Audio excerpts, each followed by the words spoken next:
Good day, Gambia. Once again, welcome to yet another edition of This Take. I've been very troubled about what I see in my country of late. I don't know whether the word due diligence is part of our public administration system. Why? A lot of people have joined the system who are not supposed to be in the system by virtue of their character, their integrity, and their criminal records. Having said that, I want to talk a little bit about Mr. President or the Honorable President's recent appointment of a youth ambassador. See, there is a global definition of what a youth is. And honestly, Mr. Musa Suso doesn't fit the criteria of what a youth is. That's one. Secondly, he has a criminal record, and his criminal record doesn't make him a good reference for people to look up to, yet give good advice to you, Mr. President. See, Mr. President, we all have a collective responsibility as Gambians to build this country, but equally, we have individual accountability to make sure that this country is built. Your accountability is to the resources we bestow on you and the types of people you put out there. Ours is to make sure you do the right thing and the excesses of power are not manifested in our government. It's the responsibility of the citizen. Based on that, I am taking that opportunity accorded to me by our Constitution and by that of any civilized nation to talk to you by way of a public medium called social media, hoping that the message will get to you and it will resonate well. You owe it to Gambians to make sure that what we have going forward is better than what we got for the past 22 years. Booting Yaya Jammeh is not enough, but building a new Gambia that's premised on equality, equity, freedom for all, and access to equal opportunity. It's your responsibility, Mr. President. It's just been about 13 months, and we all knew how you got into power. The Gambians got up and decided enough is enough. And we said, you know what? We're tired of politics of old, where crony capitalism was part of everyday Gambian way of life, where few people amassed the wealth of the country, where contracts were given to few people, where government operated in vacuum and most of us didn't know what was happening. Oh no, we're tired of that. And that's why we voted for change. And since we voted for change, our expectations have been very high. We're expecting a lot from you, because to whom much is given, much is expected. We have given you a lot. 2 million Gambians, we chose one to lead. It's a privilege, it's not a right. And that privilege should be handled with humility, which you have. You're very humble, Mr. President. But we only voted for one person, and that's you, not a collective. Therefore, whatever decisions people take on your behalf or you take will fall down on your shoulders. See, your political decisions are personally that of yours, because it will only affect you by you being voted in or booted out, which we don't have a problem with. But the decisions that you take and it impinges on our national interests, it's our collective responsibility, and we all need to speak out on that. You have made an appointment at GIPA, which most of us are not in favor of. Nothing against the office holder, but integrity is questioned. And we wonder, is due diligence part of our administration system?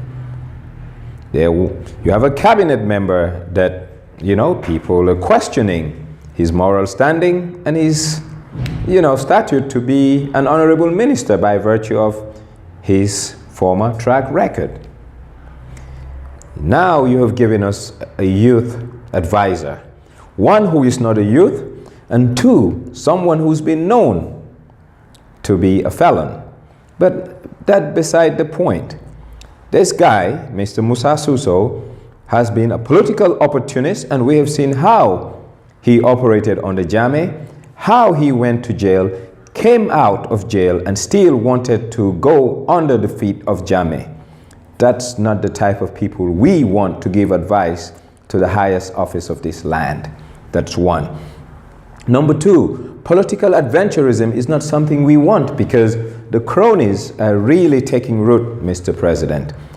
And we don't want you to be ambushed by selfish Gambians, both at the economic side and on the political side. And we have seen selfish people trying to encircle you. And that's not why we voted you in. We voted you in, Mr. President, because we want better schools. We voted you in, we want better hospitals.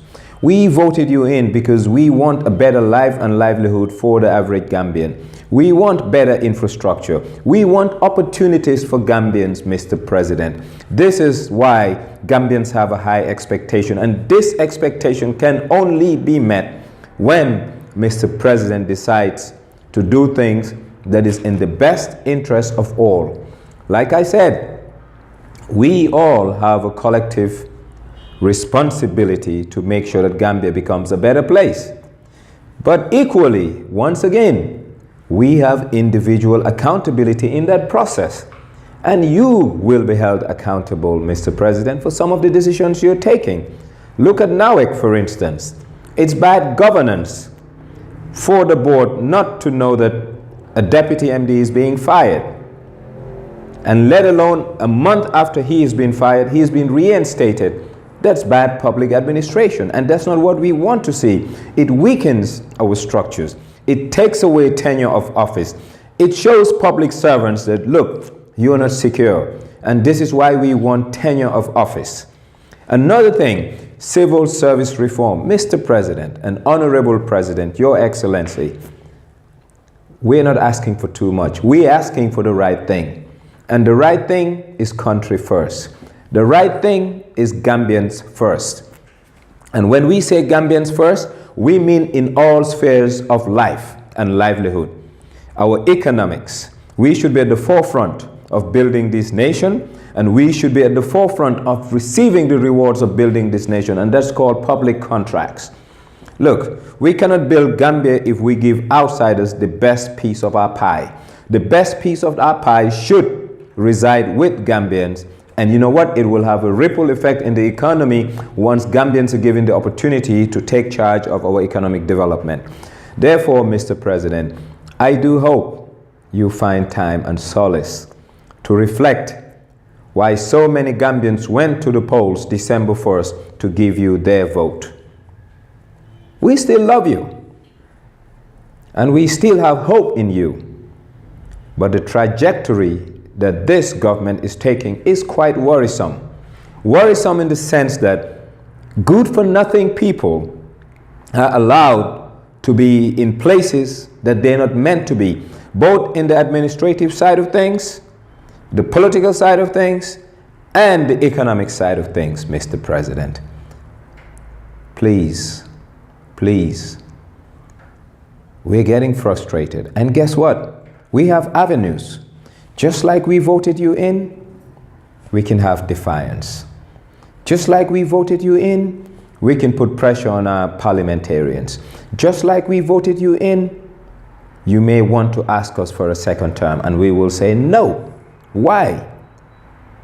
Because you haven't delivered what we expected. So please, Mr. President, for love of country, for duty to country, and your honor, reflect on some of the decisions you take. And please reconsider changing Mr. Musa Suso. He is the wrong person to give you advice on youth matters because he's not a youth. He's the wrong person to give you advice on youth matters because he doesn't know. And Mr. President, the youth of this Gambia has been shortchanged for 53 years.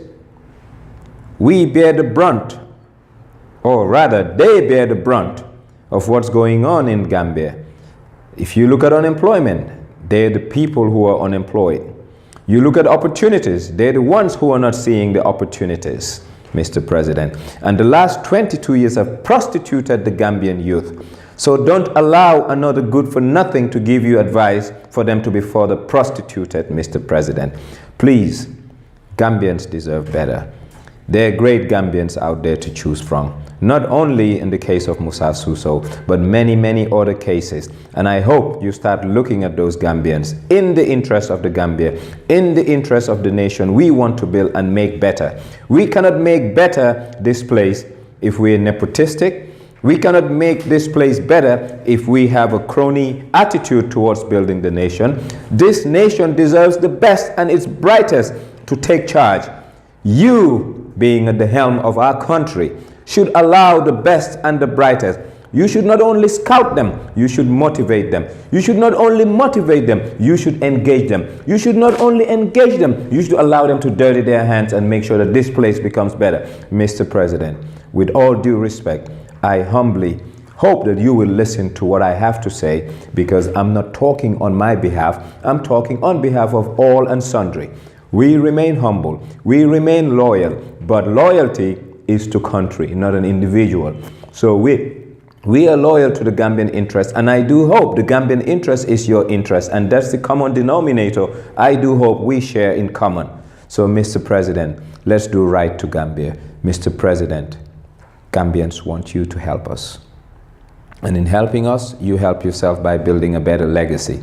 Start choosing the right type of Gambians to fit the right positions. Cronyism won't help us. Opportunistic lot will take you down, and surely you will go down with them. And that's not the path we envisage for you, because we're tired. My generation, we are called the Arrested Development Generation. We were only 20 when the brutal butcher of Kanilai came in. For 22 years, our life trajectory has been arrested, and what we wanted to become have been short-lived because of Yaya Jammeh. Please, give us a turnaround and give us hope, so that what's left of our life, for people of my generation, we can have a meaningful livelihood. Thank you so much, and I remain humble and loyal to the Gambia. God bless.